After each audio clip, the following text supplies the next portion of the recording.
Hi everyone, welcome to a very special episode of Second Act Actors. This is the live recording of the Craft of Casting panel that I was at and got to record at the Sundance Film Festival. It is moderated by two incredible gentlemen who you may be familiar with, Richard Cambridge and Darren Darnborough, the creators of WeAudition. If you haven't listened to it already, push the old pause button and take a listen to my episode with the WeAudition founders, and then take a listen to this one. So this is an incredible event that happened at the Impact Lounge at the Sundance Film Festival. It features 3 powerhouse female casting directors from the US of A. Please enjoy the Craft of Casting live from the Impact Lounge at the Sundance Film Festival.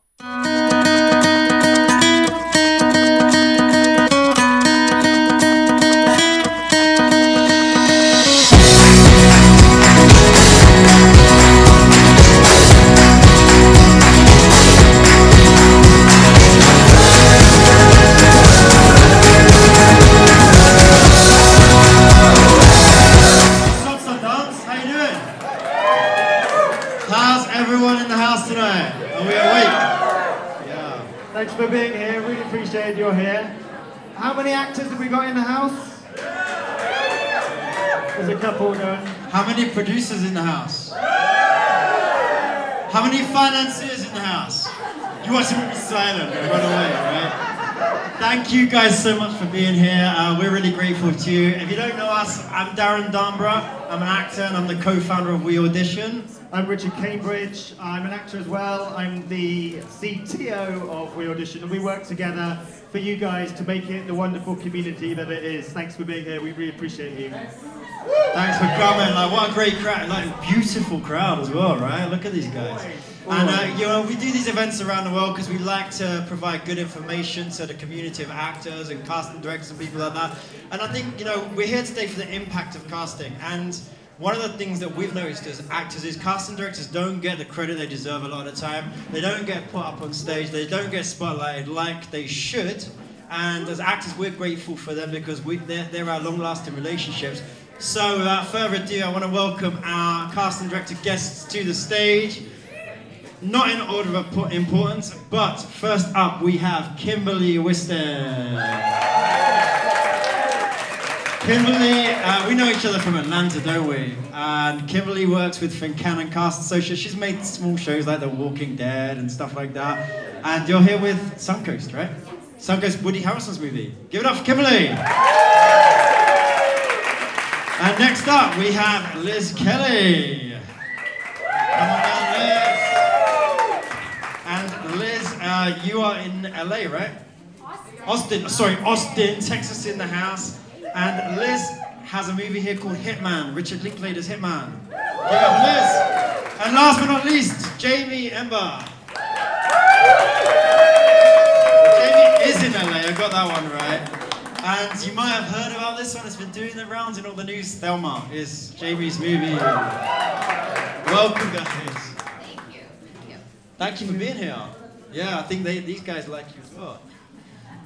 So we're going right into it. We're here talking about the impact of casting, right? And so what we really want to explore is really kind of, let's get some tangible tips to take away for the crowd and some interesting information about how you guys do your job. But what do you think the impact of casting is on film? Because we all know, you know, a big star can make a movie or a great ensemble can make a difference to award seasons. But I want to hear from you guys, what do you think the impact of casting is on a film? Because we still don't have a casting Oscar, do we? Which we should. No. Right, so if anyone's voting member, you know, yeah. We have a British BAFTA, I'm just saying. British BAFTA, there's an Emmy, but the president of the Academy is a casting director. David Rubin, right? Yeah, and still can't get it. But we know that casting has a massive impact on the success of a movie. Tell us about a situation where you've seen that be the case. Like, I know every movie, but something specific where it's made such a difference. I did a movie last year called National Anthem that was about the queer rodeo scene in Arizona. Yay! And that was really meaningful to have to find people that really exist in that community and give them the space that they haven't been given before. And that's, to me, that's my favorite part of casting, and the most important part is giving people a platform, using what I can to show up other people that these people can do what you need them to do, and look at how amazing and special it is. Absolutely. I think so much of who we relate to when we watch something is the face of the actor. And we associate so much of the success of the project with the actor. It's the faces of the actor on the posters. You know, it's who we want to see ourselves in. So yeah, I just think, I mean, it's make or break. And I'll just add to that. I think one of the unsung heroes of casting are your day player roles that really fill out your cast. I mean, those actors make or break a film. It's really important to find strong actors who really fit those roles to make the film. I've got a question as well that adds on to that. We touched on it earlier, just briefly, personally. If you have a big star of a show, does that make your job easier? How do you have to fit around that? When do they come on board? Do they come on board before you're hired, or do you sometimes hire those in as well? Depends. Yeah, I mean, it really depends on the project. It just depends, yeah, on the progress of it. But of course, yes, if there's someone very recognizable, people, you know, everyone listens a lot more, and they're ready to be a part of it. Yeah. So when you've got a project like that where there's a huge star and you're filling these other day player or, you know, TV guest star roles, you know, those roles are important enough, but they're not the star. For the actors in the room, what's the best way they can approach a role like that in order to not only book that role, but then be impactful on screen without doing too much? Because I think that's a kind of fine line that a lot of people don't really get. I think, you know, just kind of creating the character for yourself. I mean, so many times that one scene role doesn't have much else surrounding it. We don't know anything else about that character, but really bringing more to the character than is on the page really creates that character in the movie. And doing the work before your audition of who's part of this project, so that you can be honest in the character that you're creating, but also know the world that you're trying to fill out, so you're not doing a slapstick comedy when you're auditioning for a grounded indie. Yeah, and I will say too, obviously it's very intimidating if you know that there's a really, really big celebrity in the film and you want it so badly. But I would say sort of strip away that desperation, right? When you're in the read, like, pretend you have it. Like, you're worthy of being there because we have asked for you to read. So sort of strip it away and have fun and pretend that it's already yours and that you're on set and just like sink into it. I think there was a Bryan Cranston quote that I liked. I think he talked about, I just started showing up as if I, you know, I did the audition like I would do the job. And do it when, and that, I think with self-tapes, you know, that's actually another fine line, because you want to do it in that way, and then now there's all this controversy or talk about what is too much, do I need these fancy lights, do I need to hire a film crew? Go on, you're all shaking your head. Let's tell all the actors out there that what's the, because we hear it from different sides, but what's the rules? Well, there are no rules, but have as clean of a background as you can so we can see you.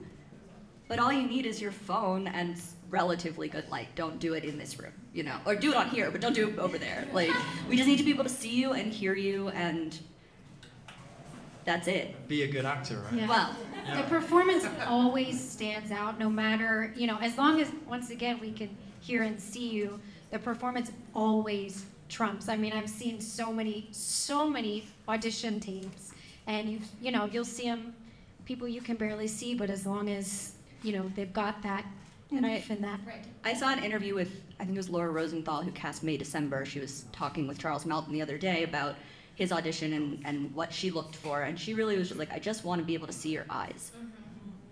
And that's really true. Like, we just want to be able to look into your soul a little bit and see who you are. Yeah, and I think just add decent framing to that. Yes. Usually, like, Not just rubbish, like, you know, not bad. But it also doesn't have to be perfect. right, exactly. Decent is the perfect word. Decent, you know. Yeah, and so in that sense, I always think when I do my self-tapes, try to be as authentic in the scene as I can. Yeah. And for that, I like to use another actor as a reader. I like to feel like I'm in the scene. I create my world.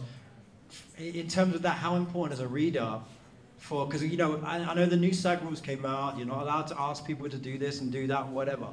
But we're all going to do what we want to do for our best foot forward anyway, right? Absolutely. Doesn't matter what someone says, you're going to make the best. So what are those things that make you go, now that's a scene versus that's an actor putting himself in tape? I think it always helps to have a reader, if not only that you're connecting with another person, I think that really brings out an extra bit of the performance. An energy exchange, yeah. Yeah. I mean, we've cast people before who have, not had a reader with them, but majority of the time you're casting people who are connecting with other people, because that's what you want to see. You want to see that, especially on a self-tape when you're not in the room with somebody, how do you portray that? Yeah. Right, and it's that time when you're not talking, when you're really acting, right? When you're listening, yeah. I did an interview with the editor of Homeland, and I think his name Jordan, somebody, and he has this great book called How to Avoid the Cutting Room Floor, where he talks about when you're in that guest star, because he said Claire Danes is so good, Mandy Patinkin is so good, that when that guest star comes in, he said there's two choices, I can cut to you, or I can cut away from you. And when they are so good, he's like, trust me, if you're not bringing it, I'm going to cut away from you. And I think I've always thought about that in auditions. Well, that's the time when you really want to. Right, so if you're waiting for the line that you've pre-recorded for yourself, we lose that discovery, right? We lose that sort of spontaneity of response. The thing that I find people always get really nervous about is getting lost in it and forgetting their next line. And at least me, I love when that happens, because that they weren't sitting there being like, okay, it's 4 lines until my line, it's 3 lines until my line, it's 2, okay, it's my line, right? You're actually listening to something, and then you got really invested in what the other person was saying, and so you forgot to respond, because that happens sometimes in real conversations. That's my favorite thing that happens. Yeah, I think anybody in narrative casting can agree, like, the lines are the least important part of the scene. If you don't get it word perfect, that's like the least important thing to us. There are some directors who care, but we never care. We don't, and for casting, and commercial casting I think is different too. But I think for the most part, just if you're embodying the character, that's what we're looking for. Just don't do it for Aaron Sorkin, all right? Yeah, don't mess up his words. He's very... And then, of course, SAG says you can't ask us to memorize, but we're all going to anyway, right? That's the job, right? But it's not about memorizing, it's about the ease that comes with knowing the material. So if you aren't fully off book, that's fine, as long as you knew the beats of the scene and where you needed to get to. To me, that's what memorizing is. Right, and understanding the overall tone, right? Like the beginning, middle, and end, Touching on that, do you think that you see a difference in performance when people come into the room or when they set a self-tape? Are they nervous if they come into the room? Do you see that and feel that? Nervous? I would say so. I mean, it's honestly been so long for me since I've had anyone in the room that I don't remember. Yeah, or an online room, like a live casting. Yeah, let's say that. It's nerve-wracking. Absolutely. That's why I love self-tapes, because you really get to do it as many times as you want, so that you are sending us what you think is the best thing that you can do. Can I ask the room, all the actors, who prefers self-tapes? Who prefers in the room? You guys all live in LA, don't you? Where's everyone from? If you're in LA, LA people, New York people? New York, LA? Another country, not America? Toronto! Yeah. And so, how do you can't all answer once, but people in other places that aren't LA, New York, London, I'm from London, I live in LA, I still like self-tapes, because selfishly, I know other people are getting chances that they wouldn't get. You live in Atlanta and I self-tape for you regularly, and I wouldn't have had that chance without self-tape. I think self-tapes, of course, there's good and bad to everything in this world, right? But our sheer level of access to actors that we would have never seen before. We can see 10 times the amount. We can be exposed to so many more people from everywhere. I mean, we really are kind of like in the era of the performer. It's the best time to be an actor. There's more content being created than ever before. Things are shooting everywhere, certainly not just in LA and New York, everywhere, and you can live everywhere. Because you can do your self-tape, you can zoom in, and yes, technology is hard and you lose that energy exchange. But it's the sign of the times, and it's also, we know that that's happening. Yeah. It's not like we watch a self-tape and we think, oh, they had no energy. I mean, sometimes we do if they actually had no energy. But it's, you know that you're talking to a camera and it's weird, and when there are camera reads over Zoom and you know that there's a slight lag or there's gonna be someone's internet's gonna die, like, we know that. To us too. And everyone in this and world we're all deals panicking. with that. Yes. And especially living in Texas, you know, in Austin, right in the center of the state, we'd have people traveling in from Dallas, Houston, San Antonio, just for a 5-minute audition sometimes. And it really is, it just makes it much more accessible for people who live even in the same state as you know, to audition for you. It's sort of unreasonable, isn't it, when you think about it? I mean, not even that long ago, like 7 or 8 years ago, I flew to New Orleans for a callback. It was with Rob Reiner. So I'm like, yeah, I'm doing this. But when I think back now, I'm like, wait, I booked a flight the day before, so like expensive, hotel, stayed overnight. I'm so glad I don't have to do that anymore, you know, because this technology allows that. So let's jump forward to the future. This is the now. The now is self-tapes, whether we like it or not. But what's the future? Where's it going? I would love... In any way. Yeah. The crystal ball. I would love to see kind of a more pushback into in-person callbacks. Yeah, Because first round self-tapes. I think the first round self-tape is really effective. We see what we need to see, but really getting in the room with somebody in a callback is, I think, something different. Do you do chemistry reads, or do you do online so you can get people together? Is that a thing? Chem reads over Zoom, I will say, like, studios probably should, we should definitely be having chemistry reads live. Yes. And I think it's all going to start with somebody who's really demanding it and really asking for it. It's going to be about those directors who want, you know, to sit in the production office and have people come in, because they also enjoy the access of finishing up their previous feature in Italy and dialing into the callback, you know. So. And then it's also the production companies that don't want to pay for the office space. That's the thing where I would happily go back into an office, not happily, medium happily go back into an office, but I'm not going to pay So was for an that office the myself. pandemic that impacted that? Have you seen a complete change in the way you do business since the pandemic? Hands down. Yeah, 100%. Is Richard Linklater the kind of person, like from his films, I would imagine he's the kind of person that wants to do like workshops and in person and all that? Oh my gosh, right or not? he's so cool to work with. He wants to meet everybody he casts for Hitman. We went to New Orleans. We had a 3-day callback in New Orleans in this old firehouse. It was really cool. And actually, Glenn Powell was there too. He read with every single actor that came and auditioned. It was such an amazing experience for everybody. And I haven't seen the film yet, but I can only imagine that really helped them, you know, find the person that they really wanted to cast. You could be spending, 6, 8, 10 weeks with these people. Like, are you a decent human being that I'd like to get a coffee with? That's the hardest part about self-tapes is having the confidence to say, you want to be with this person on set. Whereas in a room, you could be like, you know what, they had a kind of a weird energy and I felt uncomfortable. You wouldn't want to be there. You can't really pick up on that in a self-tape or on Zoom. So just on that note, I want to shout out to every one of you that's in this audience today, because whether you're an actor or not, but you showed up, right? And the reason we do this is because we know that with self-tapes, we've both been actors for many years. I'm not going to give our ages away, we're old. And, since our teens. And we've gone through all this stuff. And actually, the complaint we hear, both personally and as the founders of WeAudition, is I can't connect with casting anymore. And that's why we do this, so that you can connect with each other, you can connect with casting. They're friendly. Casting directors are really friendly. They love hearing from you, actually. And I see that kind of that shift since the pandemic. The accessibility has gotten so much more. Everyone has more access to Instagrams and Instagram Lives and Fires. We never had that when I was starting out. It was this untouchable thing that you couldn't connect with. And so I encourage you guys to show up to film festivals, even if you don't have a film here.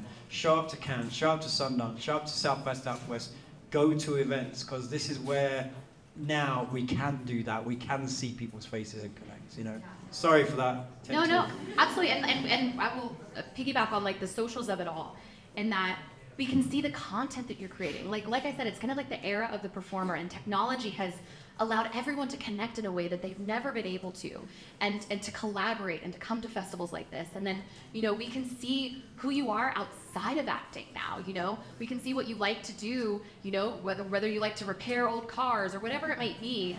That's a strange hobby I just thought of. But I do know an actor who has that hobby. Same. Maybe that's what I pulled from. But like, we can now see you as these like well-rounded humans that it can better inform like why we're reading you for what we're reading you, and what you can sort of bring to it. Because at the end of the day, like, we're looking for humans. And is that social media that you look at? Is Yeah. that so when we say that actors should have their social media, it's not necessarily numbers you're looking at. No, it's just like your essence. Yeah.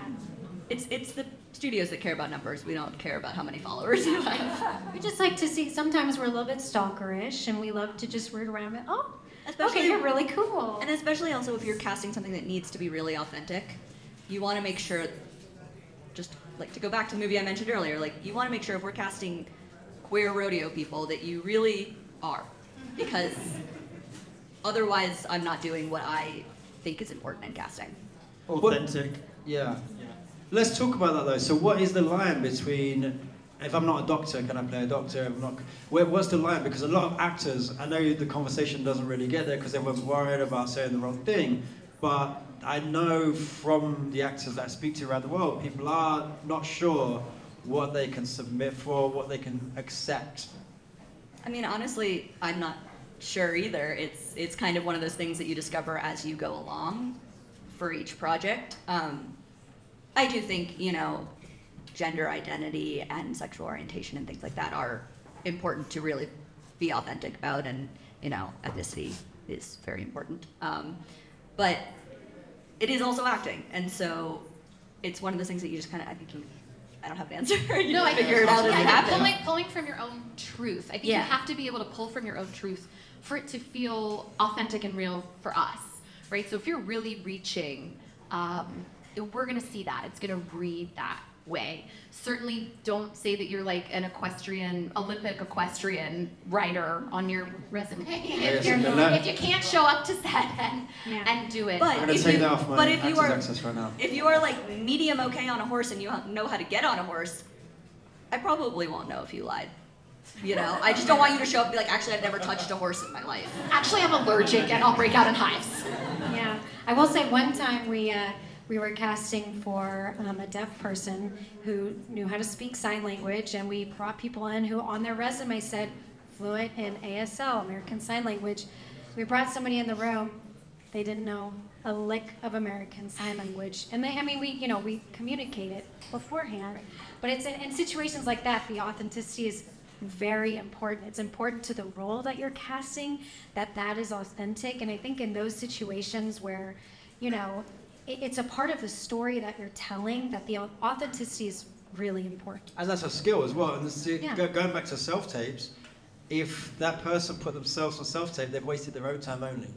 Right. Well, they wouldn't have even Well, done it because they get there and they're like, can't do it. They wasted our time a little bit too, Yeah. but But what I'm saying is that coming into the office and taking up that space is very selfish when they can't do the job they're being asked to for everyone, right? So, yeah. It's not doing you a favor, right? So I've got a question about advice, really. We've got a lot of actors in the room. If someone, say, I'm taking this from our user base, really. If someone had a couple of co-stars, say, they're working actor, they have an agent, they know their job, what would be the best thing or the most impact thing that they could do to move them up to that next level, maybe to a guest star or maybe to a series regular? Is there something you can advise actors that they could be doing in their career? no, it's funny because I was having this conversation with an agent this morning. And what we had come upon was, it was one of his clients that I had cast in a show as a couple day, not even guest star. And she was just so wonderful to work with and came so prepared and was so happy to be there that they wrote her into more things. And then they called her in, they said, we have an episode for you. And she said, well, I booked something else. So I can't do that. And they said, okay, we're making you a series regular so that you can't book anything else. Because we like you. Consistency. I think consistency. Also, like, you know, getting gritty with your rep. You know, that's a huge part of it. That's a huge, Say that huge part again. of it. Getting gritty. What does that mean? I don't. Tell Getting us. real and expressive. Letting them know, you know, what you expect in the relationship. I mean, it's a mutually symbiotic relationship, or it should be, right? And let them know what you're thinking, and of course, if they're good, they're going to advise you well. But I would say consistency, and that word just kind of like keeps coming up for me, and showing up and doing the work, staying positive, doing things outside of acting so that you don't get jaded and bogged down and discouraged. Yeah. I think that thing about the rep thing is interesting because over the years in different countries that I've been in, I know I've got better at this myself, but also when I'm speaking to younger or less experienced actors, there's this fear about talking to the rep, and I'm like, it's your career. They work for you. Yeah, they work, you know, but we all know that the dynamic can often feel like the other way around. But then if you're not assertive about what you're doing, and then of course you've got to deliver, you've got to get your stuff in on time and have your profiles all good and whatever. You can't expect somebody to work for you if you're not doing the stuff yourself.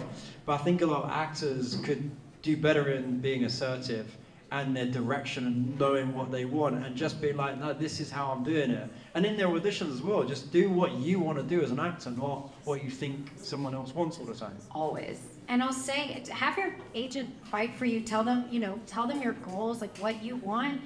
And they reach out to us and they fight for their actors. And I almost every single time an agent has reached out to us and said, I think this person would be great for this. Can they take?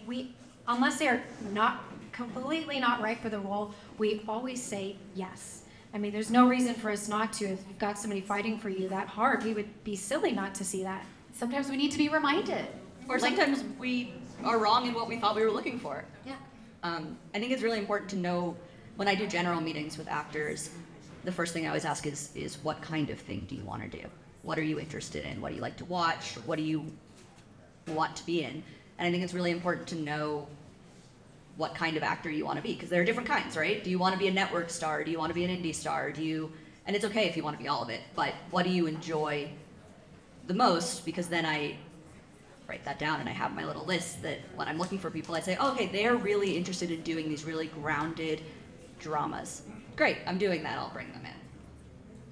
That's really interesting. Also, Jamie takes generals, so we know that. I do actually enjoy that. So for the producers in the room, if I'm looking at you three and you're from different locations, which is great. I love the fact that we've got that, because actually some of the best work that I see different actors, myself included, do is all from different places actually, and you see that roundedness. It's not always LA and New York or whatever, but producers that are doing an indie, they want to get you on board for their next project. I know a lot of people don't know how to do that. So can you walk us through, if you're an indie producer with an idea and you know which kind of cast you need to get or want to get to, say, raise your budget, at what point do you guys come in and help do that, and how do they contact you? How do they book you? How does the structure work? Anybody, I'm available for hire. Very expensive. At what point? If I had a script, is that too early? If I've got my stars, is that too late? Where? Can you get us our stars? Yeah, I think so. I think obviously we'd love to respond to the material. Script is perfect. Having someone attached is great because it kind of helps us get the ball rolling, right, and drive interest. You mean director, or you mean cast, or mean star, or who do you mean? Any of the above. Anyone. Any of the above. Yeah, I think someone who has a great reputation and decent body of work.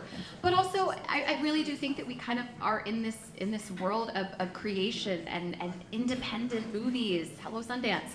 And you never know what something could be.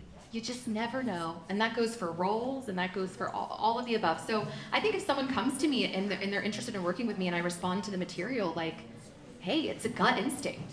And is that always for a fee? I'm asking for independent filmmakers out there. Would you always come on board only if you were paid to do that? Like, is it a set amount of money, or do you work on points, or? No, I think it depends. If I have a relationship with the person, I think if I have history with them, I think if I've seen some of what they've done, I think, you know, you weigh it all. Have I worked this year already? Is an important one. Yeah. You know, things are expensive, but yeah, it's for me when I read a script, it's did I picture people? Could I start making lists already while reading this? Can I sell this to somebody? Can I call an agent and say, your client needs to do this, and here's why? And we're creatives as well, you know what I mean? You know, if we find a script that we love, we want to be part of that project. We want to help make that come to life. We love casting, that's why we're in this.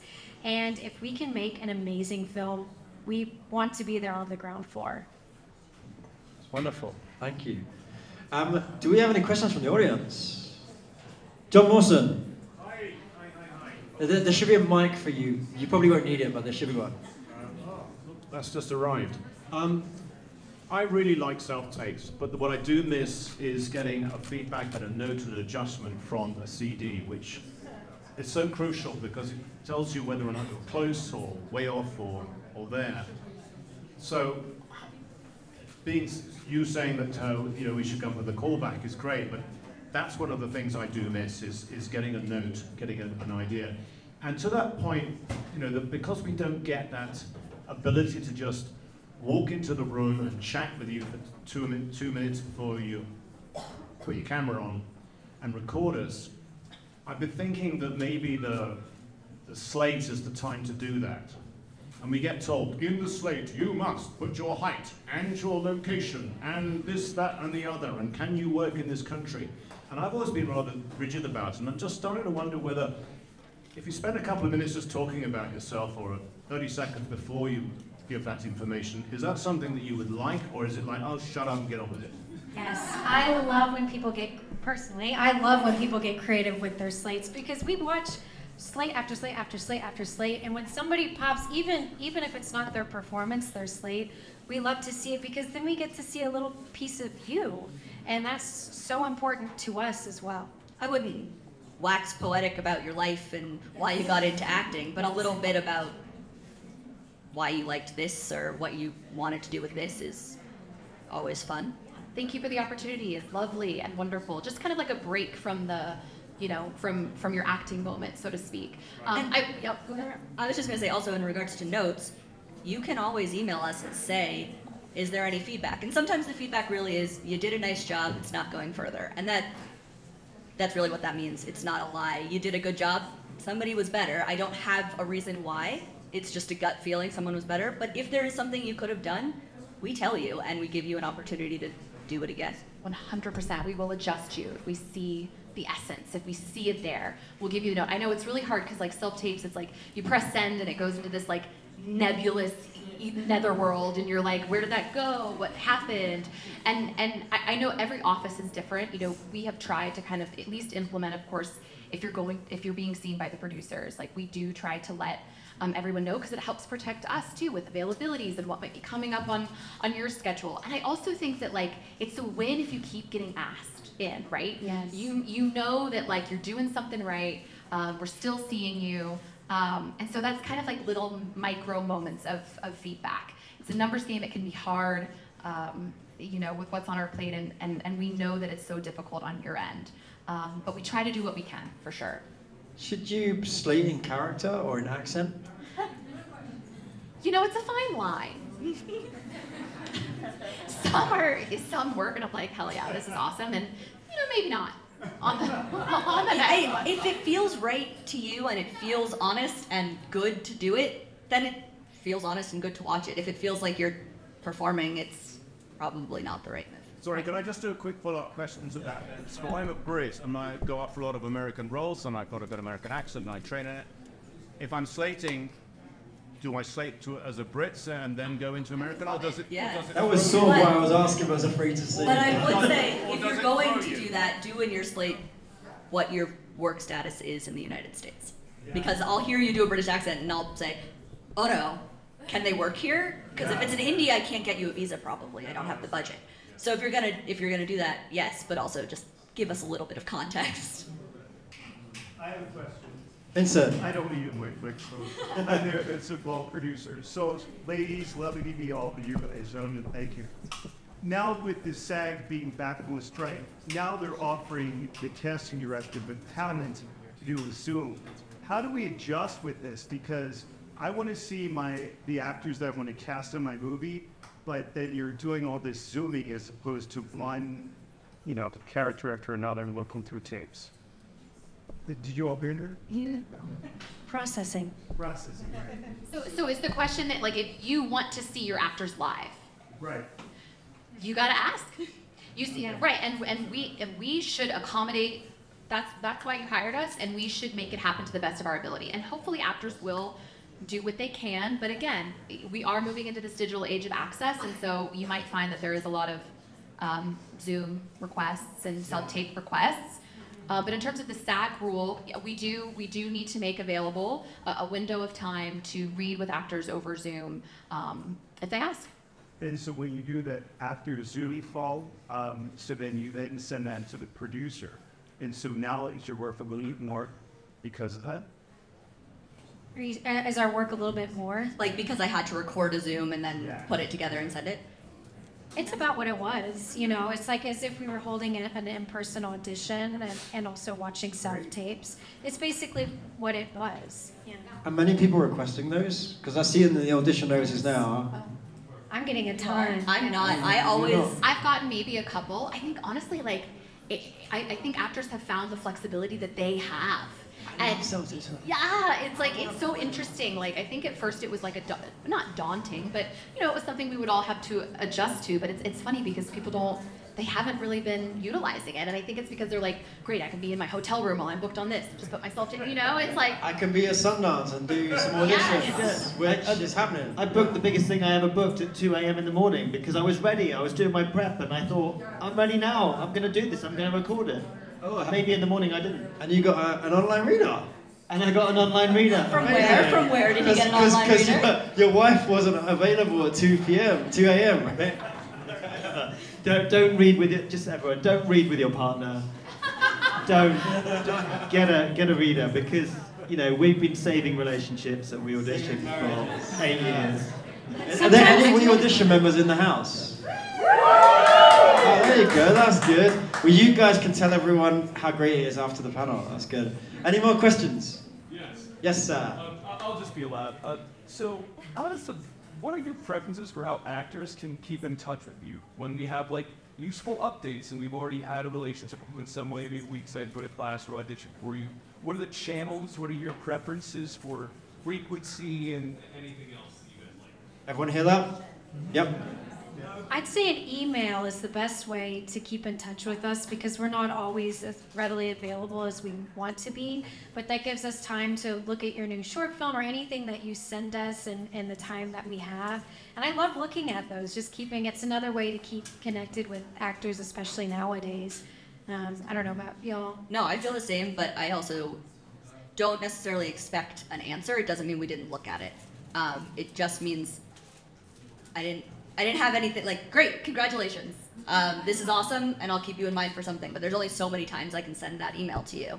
So I've heard a lot as well that being brief in those is, we hear it a lot, being brief in those is beneficial for casting, and so it's not a big thing to read through. Is that fair? Yeah, I have a few things. I love when, especially if you're in the city with where I am, I love knowing if you're doing a comedy show or if you're doing, this theatrical production, giving me a shout out, be love to see you there. I love that.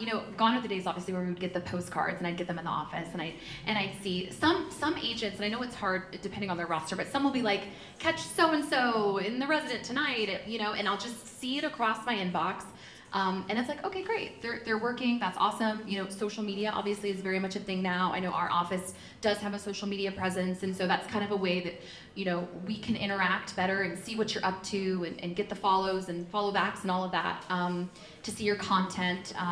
But yeah, we're really nice. Yeah, like, we're not, rooting for you. say hi. We're happy to hear from people all the time. And we love actors. Like, actors are our favorite people. Like, we love to watch you all day. I promise you. That's why we request self-tapes from you, because we generally, I mean, actors are the bravest people I know, because you go out every day and you put yourself out there. And that's, I mean, it's hard to even be up here and like talk in front of all these people, but I'm serious. Like, you are the reason why we do our job, and so I applaud you all for keeping at it. It's such an important thing. You are the reason why film is the way it is. I just want to jump on this as well. We do these panels around the world with casting directors all over the world. So me and Rich speak to probably more casting directors than anyone we know.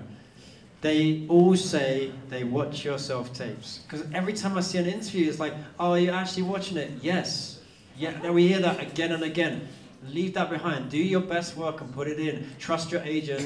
Has that relationship and that tapes be getting watched. Because I think then you can take all that stress away from it and go, I did good work and it got watched. I had a thank you yesterday from a tape that I did 3 months before. I completely forgot about it, and I had an email about this project, forgotten about it. Thank you so much, you know, we watched it, we loved it. It's not progressing further, which happens rarely, doesn't it? But apparently You don't get every job you go for, Rich. No.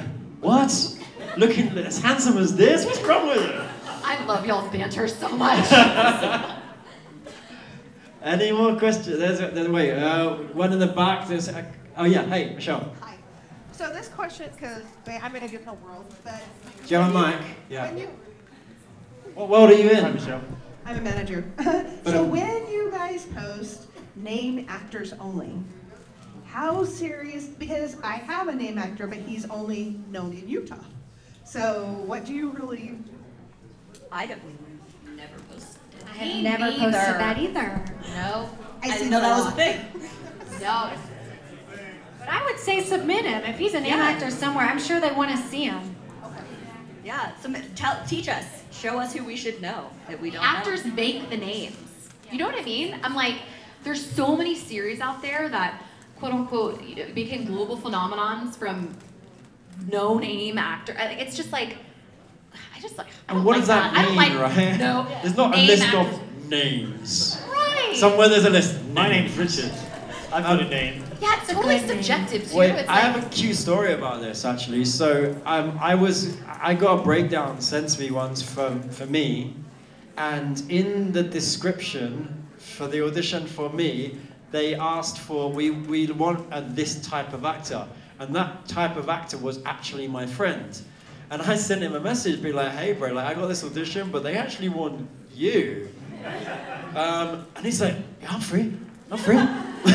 I knew he wasn't working as much as he wanted, and it's crazy because these producers and casting directors were looking for a type of him when they could get him, and his agent and manager hadn't seen it and they hadn't submitted him. Like, this is crazy. You are the prototype. I once had a friend who went in, was that person. We're looking for this type. She went in and they said, you're not quite right. Did they obviously knew it. What? They knew it was him? It was her, and I think they just were like, yeah, but we were picturing you from a very specific thing, and you're actually a full human. Wow. And we're not picturing the full human, we wanted you to come in just playing this thing that you've done. And you didn't do that, so. So it's hard for everyone, you're saying? We had a question in the front here? Yeah. You go. Yep, there you go. Do I? Oh, okay. I guess so everybody can hear me. Number one, I love that you're all women, you're all ladies. I think this is the one thing in the entertainment industry that's dominated by women, one profession. Yeah. Yeah. So lovely. But Sorry, me and Rich are here. I'm sorry. But I love that. Right, it is dominated by... Yeah. But anyways, do you think to be a casting director you need to have background in acting at all, or do you think you can come from it from any type of life as long as you know humans? I think you have to have an interest in acting. But I don't think you need to have done acting. No, I think you just need to. You need to have an interest in cast. I don't know. I'd say in people reading. You know, it's like you have this kind of like intuition, innate intuition. I think being passionate about the craft, loving television and film and you know, all things narrative and, you know, oh yeah, that guy was in that, and then he was in that, and you know what I mean? Like that just kind of like overall awareness, absolutely. But I think just like being passionate about the process and so many people, it's wild. Like so many people, you know, you don't go to college being like, I'm gonna be a casting director, you know? And it is cool though that there have been some programs that have popped up and I'm like, yes, more of Would this. you recommend it as a career for actors and also for people who are not actors? I can't imagine anything else in this world that I would do, so obviously I'm a little biased. But yeah, I think it's pretty rad. I do. I think you get so many sides of the coin. I think it's business mind, it's creative mind. I think you're a liaison. I think you want to bring people together. You want to collaborate. You know, it can be love-hate. I mean, you know. It is a job at the end of the day. Yes. There are days where I don't want to be doing this, but there are also, the majority of the time, it's really magical. I think it's a wonderful profession for an actor as well, because I think it helps take the, you know, you're not as nervous anymore when you audition because you know exactly what's going on behind the scenes. That we've seen, you know, this many people already today audition on the same thing, and you shouldn't be nervous. And you also know, you know the things that we say when we're watching tapes. We're not sitting there saying mean things, right. But you know that we're not actually doing that. We're supportive of everyone. Some people just weren't as good as others, and it's nice to hear that. I think. Do you have any not good ones you can tell us about? What's the worst not good audition? Go on. You'd have to name the person. Just tell me what happens. I don't remember. Does anyone want to hear that? I want to hear that, right? There's always, like, in the room, there's always someone that makes you uncomfortable. There's a question over here. There's a question over here. Yeah. Back here. Yeah, let's jump. Hey, how y'all doing? Thank y'all for having this, by the way. Just out of curiosity, when you're looking for talent, for example, are you all preferring to work with someone who has representation in image? Is there a requirement, or is this a scenario where you make out the box in time to say, hey, you know, I just like that talent, I like what I saw on social media, I'll go for it? Or is there a requirement to have that agent back you up in this type of situation? It's a combination of the two. It depends on the project. For sure, for sure. I think that obviously having representation is kind of gonna help move you along, but sometimes we're looking for things that are so specific that we're definitely combing social media and you know, looking for the needle in the haystack. So I think first foot should always kind of be like, I need to secure representation. But you know, sometimes we're definitely going to direct hires. It's hard for us to keep track, I think, of all the directs. I think that's what agency representation helps us with as well, with organization, right? Yeah, and we in Austin we cast we do a lot of real people casting, and we don't necessarily at all need somebody with representation, but we don't post all of our casting calls publicly. So without a representative, a lot of the times you don't have that same opportunity to be submitted for all the roles that we are casting. Thanks. One over here. Great question. Great question. Hi. I wanted to know, how important is social media following? Let's say that you have tons of followers. Should someone like that lead with it? Or if you don't have any followers, does it matter? I'm just curious. Are we trying to get financing? It's also, yeah, casting I don't think cares. Producers, the money people care, and they'll tell you if they care. But yeah, I never scroll into that email. I never look at that. Yeah, I'd say for the most part it's not that important. There might be some certain times where they're looking for that specific person with a big following, but most of the time that at least our office casts something, social media following is not important. Okay, and I just have a quick question based on the last one about representation. When an actor wants to move up, level up their roles, you're a co-star, you want to start getting some guest stars, you're a guest star, you want to start getting a series reg. How do you recommend an actor does that? Because you can be a reasonably recurring guest star in a series, and then everyone forget about you, and you're back to that square one. So when should you level up, and how do you communicate that to casting or agents, or do you guys decide for us? You audition for it. You tell your agent, I want to start moving up in this, and then you start getting pitched for things, and we start reading you for it. And sometimes there are times where I've seen people, especially in this new self-tape world, where I'm not saying first round, I can only see people from CAA because we need people that have done series regulars. I'm seeing everyone, and I have run into a couple times people showing tapes, being that this person's really good, and the producers or the director saying, I don't think they can handle this role because I haven't seen it. But then it's my job to bring you back and work with you so that I can prove that you can do it. Yeah, so I think you just do it. Do you get offended if we turn down a co-star audition? Or a guest star, or whatever level we are? It's your prerogative. Right. You don't, because I think there's some actors that are like, oh, if I say no to this 2 lines, they're going to blacklist me, they're never going to want to work with me again. Yeah. There you go. There's too many people in the world for me to remember. You got one last question. Like there's no list of names, there is no blacklist. Right? Got one last question here at the front. I'm an actress from Germany, so I was wondering, is there any chance to be casted in the States, or do I have to move here before I contact you? Do you live there full time? Yes. I think it's a lot of times just a difficult thing with the budget of the film, because, I mean, if you're willing to work locally here and wherever it's casting, I think you have a much better chance. But a lot of times, especially with indie films, you know, they just don't have the budget to fly you in. And the visa, yeah. the work feasibility, yeah.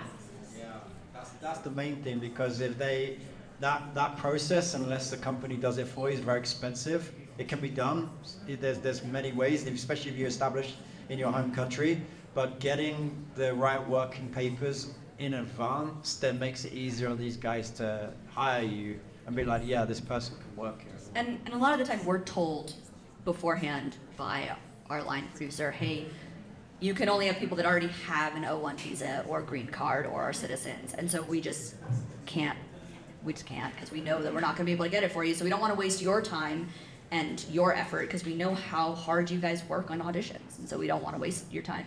Yeah, I think it's really freaking awesome that you're here, though. That is so rad. And yeah, like, right? how cool. Yeah, we definitely have a few obstacles, but I still believe, like, where there's a will, there's a way. But I will say our timelines usually, you know, sometimes like we have 6 weeks, and oftentimes that process can take longer. But I just really hope that something really good happens to you for being here at Sundance. What's your name, by the way? Sorry, what? What's your name?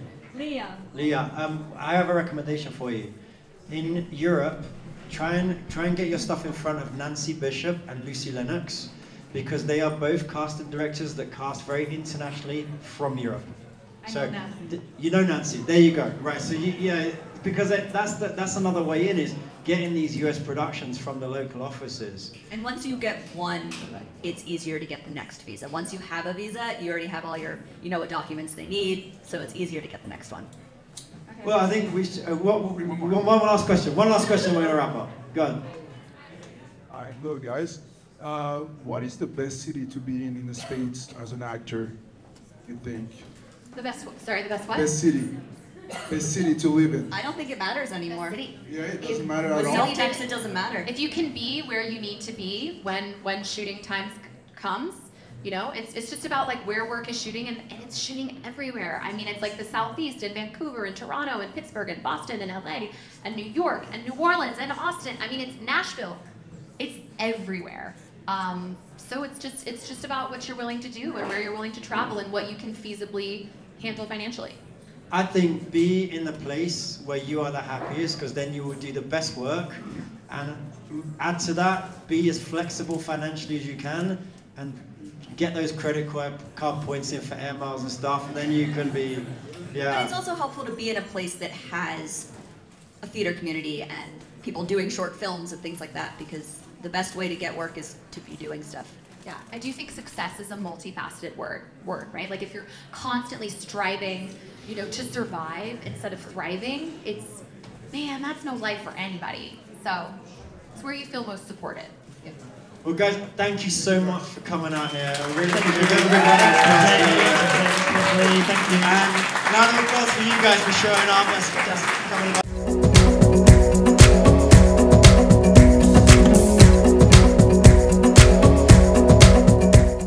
Thank you everyone for tuning in to this special part 1 of my Sundance Film Festival episodes. That was the live recording of the Craft of Casting panel from the Impact Lounge at the Sundance Film Festival. Next week, I've got part 2, of my Sundance Film Festival episodes. This will be I'm calling it a Sundance Film Festival potpourri.